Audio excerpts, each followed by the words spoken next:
waqtigii aniga miisaankaygu aad kuu hooseeyey aadka caatada aan u ahaa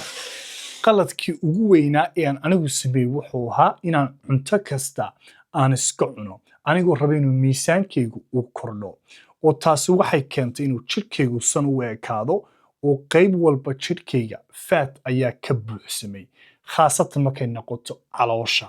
oo taasi waxay keentay haddana inay waqti dheer igu qaadato inaan jidhkii faatkii aan ka saaro marka haddii aad adigu hadda rabto inaad miisaanka kor aad u qaaddo soo kalena jidhka inaad dhistood faatka aad ka ilaaliso xoogga ha saarin wax kasta inaad iska cunto ee labada waxaad xoogga saartaa cuntadaad cunaysa inay isku dheeli tirnaato sida cuntadan oo cuntadan waxay ka kooban tahay waa baradho waa hilib iyo avocado oo boqolkiiba 50 waxa ku jira waa carbohydrate boqolkiiba 30 waxa ku jira waa protein boqolkiiba 20 waxa ku jira waa fat oo cuntadan waxay keenaysaa in miisaan kugu darsamo jidhkana faatka aad ka ilaaliso